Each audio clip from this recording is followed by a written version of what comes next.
안녕하세요. 반갑습니다. GTS 한국사 오늘 우리가 현대사를 한번 처음 시작해 보도록 하겠습니다. 현대사는 여러분 한국사 2 교과서에 2단원과 3단원에 걸쳐서 있는 그런 시대라고 보면 되고요. 여기 나와 있다시피 1945년부터 현재까지의 시대를 현대사라고 구분을 합니다. 1945년도는 여러분이 잘 알고 있다시피 우리나라가 일제강점기에서 벗어난 8.15 광복이 있었던 그런 해예요. 그래서 좀 정리를 하자면 현대사라는 것은 광복된 이후 오늘날까지의 역사를 말한다라고 보면 되겠습니다. 광복이 되고 나서 곧바로 우리나라가 정부를 수립하지는 못합니다. 무려 3년이라는 그런 간격이 생기는데 그 시기에 우리 남한에서는 미군이 그 정부의 역할을 대신했습니다. 그래서 오늘은 첫 번째 주제로 미군정기를 한번 살펴보도록 하겠습니다. 자, 오늘의 미션 크게 세 가지 위주로 여러분이 공부를 하면 되는데요. 첫 번째는 해방되고 나서 광복이죠.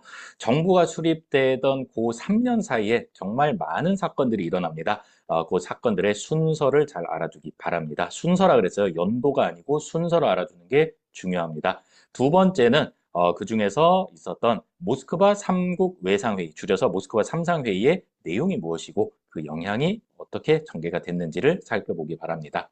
그리고 여러 가지 사건들을 두 개로 좀 분류를 해보세요. 통일정부를 지향했던 그런 사건들, 그 다음에 단독정부 수립을 이렇게 지향했던, 지향이라기보다는 결과를 가져온 그런 움직임들을 여러분들이 정리를 해놓으면 되겠습니다. 자, 이야기는 1945년 8월 15일 광복에서부터 시작이 됩니다. 우리는 어떻게 광복을 하게 됐을까요? 크게 두 가지 요인이 있다라고 생각을 하면 되겠습니다. 대외적인 그런 요인, 국제정세죠. 그 다음에 이제 우리나라 사람들의 그런 노력들도 있었다라는 겁니다. 그 중에서 2차 세계대전이 끝나갈 때쯤 이제 강대국들이 모여서 세 차례에 걸쳐서 회의를 하게 됩니다. 첫 글자만 따서 카, 얄, 포 이렇게 기억을 해두면 되는데 카이로 회담, 얄타 회담, 포츠담 회담 이렇게 여러분들이 아마 일제강점기 마지막 주제에서 공부를 하게 될 것 같습니다. 여기에서는 뭐 자세하게 얘기하지는 않을 거고요. 간단히 말해서 한반도를 일본으로부터 독립을 시켜준다라는 것이 어떻게든 합의가 됐던 그런 회담이다라고 여러분이 알아두면 되겠습니다. 우리나라 사람들도 굉장히 많이 노력을 했었죠. 크게 광복 직전에는 세 개 단체로 정리가 되는데 그 중에 이제 첫 번째 단체가 중국延安이라는 곳에서 세워졌던 조선독립동맹, 줄여서 조독동. 그리고 여러분들이 들어봐서 다 잘 알고 있는 임시정부가 있었고요. 그 다음에 심지어는 우리 한국 안에서도 여운형을 중심으로 한 조선건국동맹, 줄여서 조건동이 활동을 하고 있었습니다. 이 중에서 가장 발빠르게 움직였던 단체는 바로 조선건국동맹입니다. 아무래도 한국 안에 있었기 때문에 더 유리했겠죠. 그래서 일본이 망하기 직전에 이 조선건국동맹을 이끌고 있었던 여운형은 조선총독부랑 교섭을 합니다. 그래서 이제 행정 이양을 약속받기도 하지요. 그렇게 해서 광복되기 직전에 조선건국동맹을 개편을 해가지고 조선건국준비위원회라는 조직을 만들게 됩니다. 줄여서 건준이라고 부르게 되고요. 자, 그 다음에 상황이 어떻게 전개가 되는가? 이제 일본이 쭉 밀리고 이제 만주 지역을 거쳐서 소련군이 한반도를 향해서 쭉 이제 밀고 내려오게 됩니다. 참고로 소련은 지금은 해체되고 없죠. 지금의 러시아라고 생각을 하면 되겠습니다. 이때 당시 소련군이 굉장히 빠르게 한반도로 들어오게 되자 깜짝 놀란 미국이 이거 이러다가 한반도 전체를 소련한테 넘겨줄 수밖에 없겠는걸? 라고 하면서 38도선, 북위 38도선을 기준으로 분할 점령하자라고 이제 제안을 하게 됩니다. 이때 미국은 뭘 하고 있었느냐? 태평양 전선에서, 그러니까 조금 멀죠. 이 한반도에서 태평양 전선에서 일본이랑 열심히 또 싸우고 있었기 때문에 소련보다는 조금 한반도에 늦게 들어오게 됩니다. 자, 그래서 이 38도선을 기준으로 분할 점령하자라는 미국의 제안을 소련이 받아들이게 되고요. 소련은 쭉 들어와서 이제 북한 지역을 점령을 하게 되고요. 미군은 그로부터 한 2, 3주 뒤에 뒤늦게 이제 남한에 들어오게 됩니다. 자, 미국이 들어온다는 소식을 전해 들은 여운형은 이 조선건국준비위원회를 다시 국가 형태, 정부 형태로 좀 개편을 해서 조선인민공화국이라는 나라를 일단 세우고 미군이랑 좀 교섭을 하려고 했으나 들어온 미국은 이 조선인민공화국 자체를 인정을 하지 않습니다. 더 나아가서 열심히 독립운동을 했었던 임시정부조차도 인정을 하지 않습니다. 그래서 김구 같은 독립운동가들은 임시정부 요인으로서 귀국을 한 게 아니고 김구라는 개인 자격으로 이제 귀국을 할 수밖에 없었다라는 얘기예요. 그리고 이제 또 한 가지 가슴 아픈 사실은 미 군정은 치안 유지를 위해서 기존의 일제강점기 때 경찰 조직을 또 그대로 또 활용하기도 한다라는 얘기입니다. 자, 어쨌거나 굉장히 어정쩡한 상황이 됐어요. 지금 광복은 됐지만 38도선을 기준으로 북쪽은 소련, 남쪽은 미국이 분할 점령하고 있는 이런 어정쩡한 상황을 좀 어떻게 해결을 해 보려고 45년 12월 달에 모스크바에서 삼국 외상회의가 열립니다. 이걸 우리가 줄여서 모스크바 삼상회의 또는 모스크바 삼국 외상회의라고 부르는데 세 나라는 어딜까요? 맞아요. 미국, 소련, 그다음에 나머지 한 나라는 바로 영국입니다. 이렇게 이제 외무장관들이 모여서 한반도 문제를 어떻게 할까? 이제 논의를 하고 세 가지를 결정을 합니다. 첫 번째, 한반도에 임시정부를 수립한다. 그러니까 새롭게 정부를 세워주겠다 이런 얘기예요. 그리고 이 정부 수립을 논의하기 위해서 미국과 소련이 다시 한번 논의를 하기 위한 기구로 미소공동위원회, 줄여서 미소공위를 설치한다. 그렇게 해서 정부가 세워졌다라고 하면은 얘네들은 아직 아기 같은 그런 존재니까 강대국들이 최대 5년간 가르쳐 주면서 대신 정치를 한다. 그거를 우리가 네 글자로 신탁통치라고 부릅니다. 자, 어떻게 됐을까요? 이 소식을 전해들은 우리나라 사람들은 굉장히 깜짝 놀랍니다. 오, 신탁통치라고? 이거 왠지 식민통치의 연장인 것 같은데? 라고 생각했던 우익도 있었고요. 야, 그러지 마. 신탁통치는 최대 5년이야. 그게 중요한 게 아니고 우리나라의 강대국들이 정부를 세워준다라는 내용이 중요한 거야. 라고 생각한 좌익 세력도 있었습니다. 다시 정리를 하자면요. 이때 당시에 좌익 세력들은 임시정부 수립, 정부 수립에 초점을 맞춰서 이 모스크바 회의를 총체적으로 지지하는 그런 입장을 취했고요.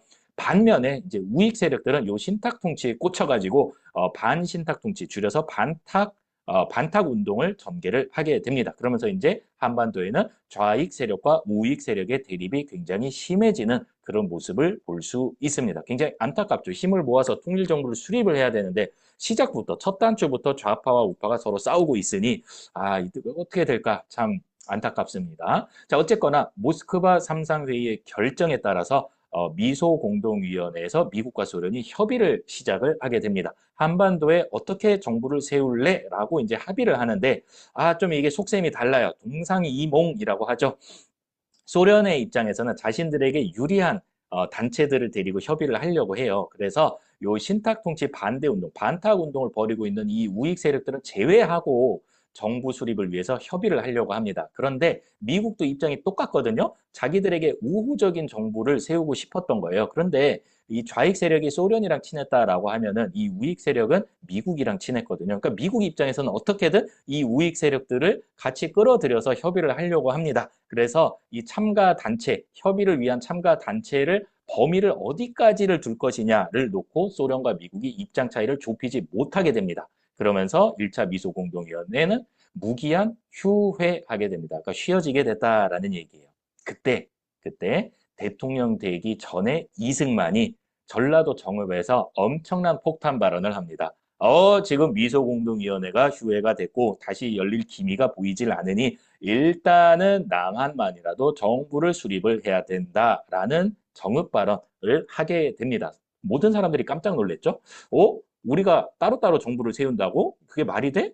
여러분, 지금은 우리가 분단이 됐기 때문에 이게 너무나 당연하지만 이때 당시 사람들은 생각지도 못한 그런 이제 제3의 방법이라고 생각을 하면 되겠습니다. 마치 지금 우리가 경상도랑 전라도랑 각각 다른 나라 세우자 이렇게 하면은 굉장히 좀 이상하고 좀 충격적이잖아요. 아마 그때 당시 모든 사람들이 그런 느낌이었을 겁니다. 그래서 이 이승만의 정읍 발언에 이렇게 찬성하는 사람은 그렇게 많지는 않았고요. 대부분의 사람들은 협의를 통해서 통일 정부를 수립하자라고 이제 생각을 하고 있었습니다. 그렇지만 이 와중에도 이러다가 진짜 우리가 분단될 수도 있겠는데 라고 걱정을 했던 사람들이 있었어요. 그 대표적인 사람이 바로 여운형과 김규식이었습니다. 그렇게 해서 우리가 좌파와 우파, 좌익 우익을 아우르는 그런 정부를 세우자라는 좌우 합작 운동이 전개가 됩니다.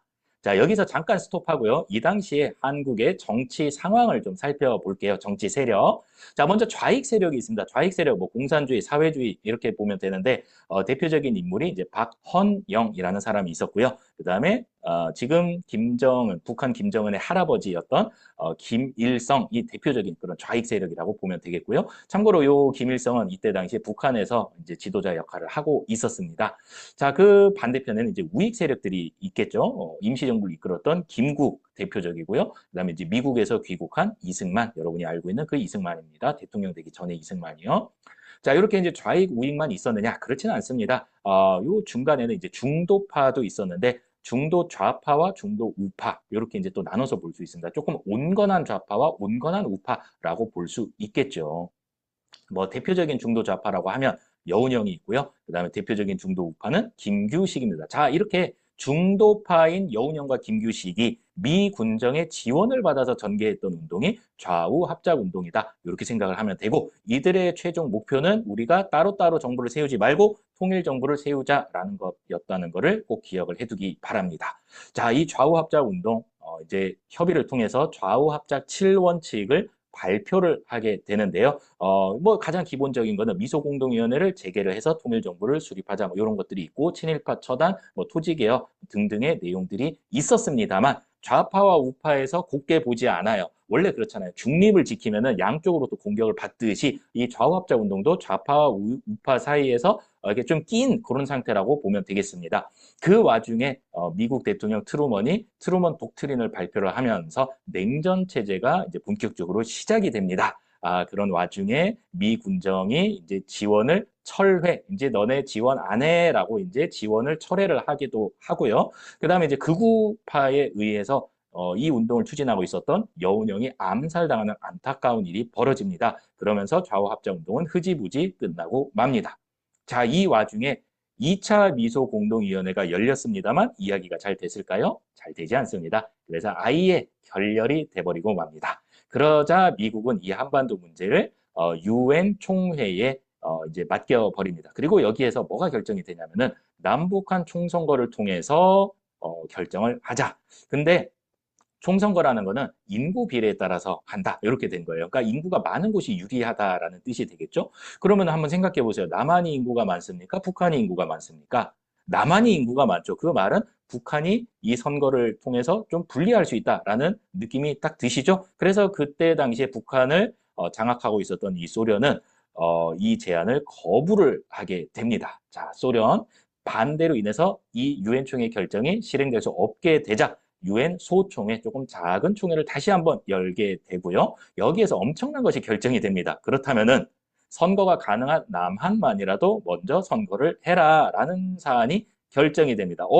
이승만의 정업 발언이 이제 현실화되고 있는 그런 모습을 볼 수 있습니다. 그러자 이제는 안 되겠다. 이러다가 진짜 우리가 분단될 수 있겠다라면서 김구와 김규식이 38선을 넘어가서 김일성, 김두봉을 만나고 돌아오는 남북 협상 운동이 전개가 됩니다. 자, 아까 우리가 살펴봤던 중도 우파의 김규식과 우파의 김구가 이제 같이 통일정부 수립을 위해서 북한이랑 협의를 하고 돌아온 사건이 바로 남북 협상이다라는 얘기입니다. 자, 여기에서는 이제 어떤 것들이 협의가 되느냐? 이 단독 선거에 반대한다. 이게 가장 중요한 거고요. 그다음에 이제 외국 군대 철수해라. 뭐 이런 사안도 결정이 됩니다만 이미 대세는 기울어서 결국은 우리는 단독으로 선거를 치를 수밖에 없는 그런 운명에 처해지게 됩니다.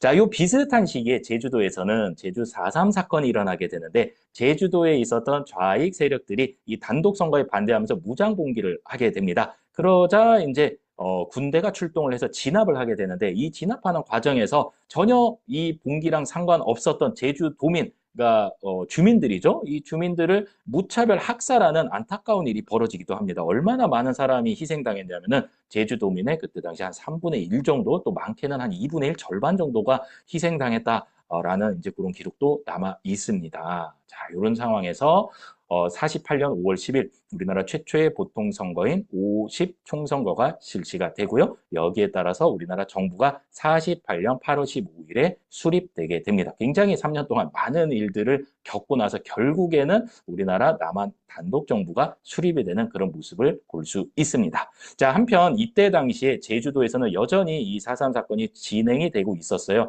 요거를 이제 정리를 하고 싶었던 그때 당시 이승만 정부는 군대를 출동합니다. 그때 당시 전라도에 있었던 전라도 여수 순천에 주둔하고 있었던 군대에게 제주도로 가서 진압을 해라라고 명령을 내렸으나 그때 당시에 여수 순천에 주둔하고 있었던 군인들 중에는 제주도가 고향인 사람도 있었고 또 좌익 성향을 띤 그런 군인도 있었단 말이에요. 그래서 이 진압 명령을 거부를 하고 반란을 일으키게 됩니다. 그 사건이 바로 여수 순천 11구 사건이라는 거죠.